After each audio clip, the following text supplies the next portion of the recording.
I'd like to thank both Undersecretary Fernandez and Undersecretary Shambaugh for appearing here today. My first question, though, is for Undersecretary Shambaugh. You have spoken a lot recently about the importance of multilateral development banks, including the World Bank, and the necessity of modernizing them and fitting them to the challenges of today's world. And I do want to follow up. I know Senator Van Hollen asked about this as well. I'm going to be going to Manila here during the August break, Manila, Jakarta, Bangkok.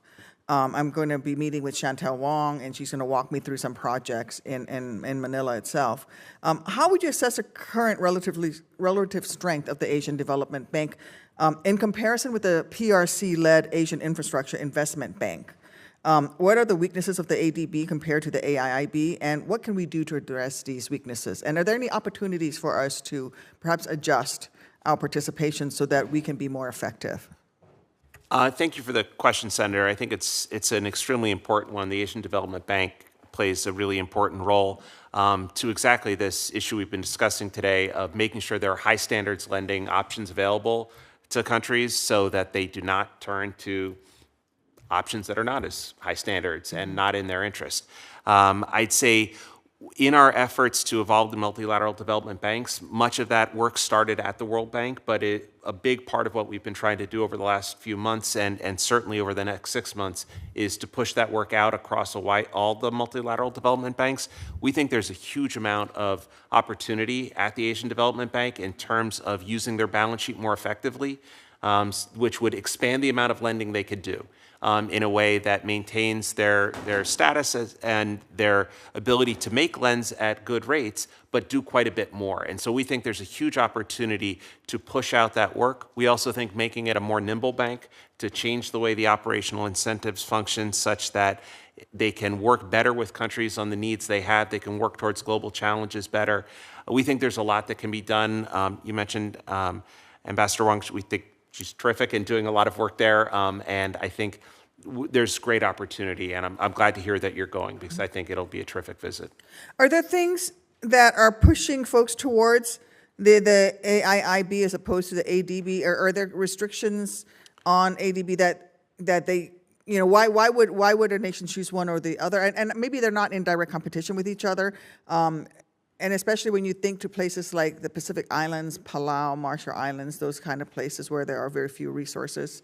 Are there things that sort of advantage AIIB or maybe push them in desperation towards AIIB? I think the key is the last word you used there is in desperation, honestly. So I think it's in my experience with almost any finance minister I've spoken to, and I've spoken to a lot in the last 12 months, they would much rather work with us or work with the international financial institutions of which we are a member.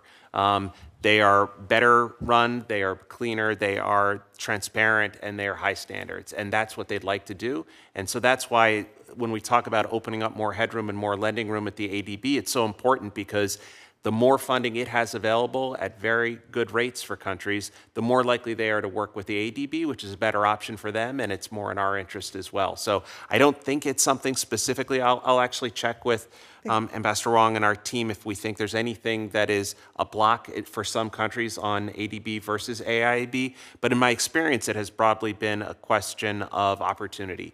And countries need funding. Many of these countries are locked out of private financial markets, and so they're looking for funding where it is. And making sure that we have high standards lending available is crucial. Thank you. My second question is for Undersecretary Fernandez. I know you're working on mineral security partnership, which I think will be an incredibly powerful tool for a more sustainable and resilient critical mineral supply chain. As of now, participation in the mineral security partnership in the Asia-Pacific region is limited to Japan and South Korea.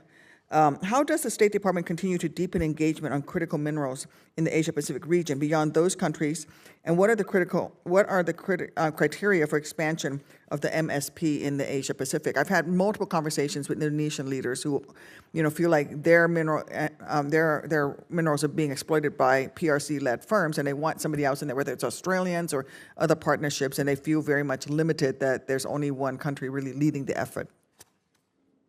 Thank you for the question. The MSP has been a priority of mine now since we started it in June of last year.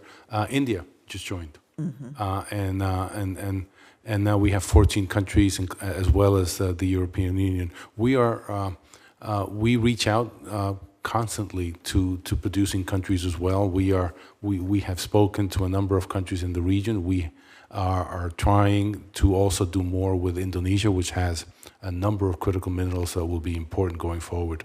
So that's what we do. Is we've had meetings at the United Nations with a number of these countries. I've traveled to Africa several times.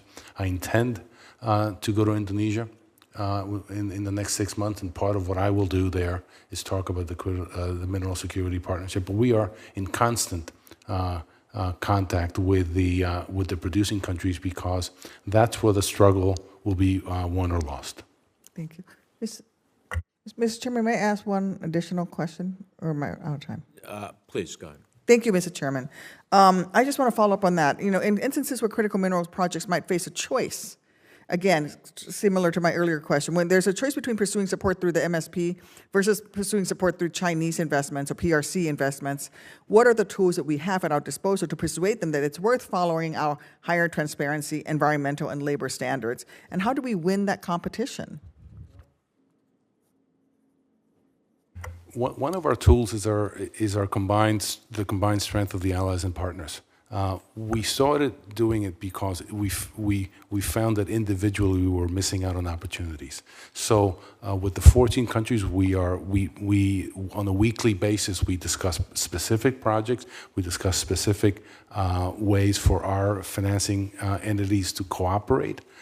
Also to get our private sector involved. But that's also part of the reason why we have proposed a $6 billion 5-year that we think will be transformational, a budget request. And one of the things that we intend to do with that is find critical minerals. We're doing it also as part of the ITSE fund, which is where the State Department received a 5-year $100 million per year. That is transformational. We can do something in the long term.